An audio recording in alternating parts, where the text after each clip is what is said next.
తెలంగాణ రాష్ట్రంలో మొక్కజొన్న పంటను ప్రస్తుత వానాకాలం సీజన్లో సాధారణ విస్తీర్ణము 6 లక్షల ఎకరాల విస్తీర్ణంకు గాను సుమారుగా ప్రస్తుతం 3.5 లక్షల ఎకరాల విస్తీర్ణంలో సాగు చేయడం జరుగుతూ ఉంది. ముఖ్యంగా మనకి ప్రస్తుతం కురుస్తున్నటువంటి వర్షాల కారణంగా ఈ మొక్కజొన్న పంటని మరొక 10 రోజుల వరకు కూడా వేసుకోవడానికి అవకాశం ఉంది. అయితే ఈ వానాకాలంలో ముఖ్యంగా నిజామాబాద్ మరియు కామారెడ్డి జిల్లాల్లో ఎక్కడైతే మొక్కజొన్న పంట సాగు చేస్తున్నారో ఆ ప్రాంతంలో బ్యాక్టీరియా కాండం కుళ్ళు తెగులు అనే సమస్య వచ్చినట్టు మా దృష్టిలోకి వచ్చింది. ముఖ్యంగా ఈ బ్యాక్టీరియా కాండం కుళ్ళు తెగులు అనేది ఎప్పుడైతే ఎక్కువగా వర్షాలు ముసురు కురిసినటువంటి పరిస్థితుల్లో కావచ్చు, అలాగే నేలలో తేమ ఎక్కువగా ఉన్నప్పుడు ఎక్కువగా ఆశించడానికి అవకాశం ఉంటుంది.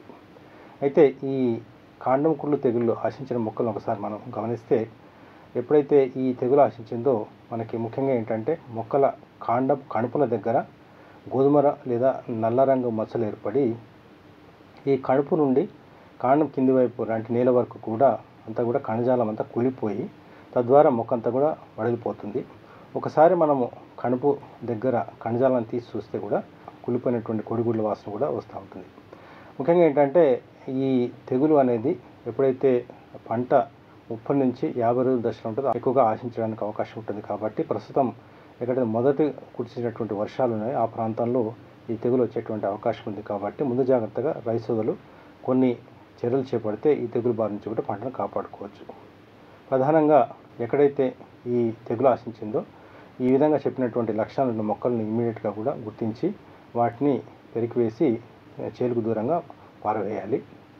అలాగే మురుగునీరు ఎక్కువగా నిలిచినప్పుడు కూడా ఈ తెగులు ఆశిస్తుంది. కాబట్టి వీలైనంత వరకు కూడా మురుగునీటి కాలువను ఏర్పరచుకొని ఎక్కడైతే నీరు నిలిచిందో వాటిని అన్నిటి కూడా బయటికి పారదోయాలి.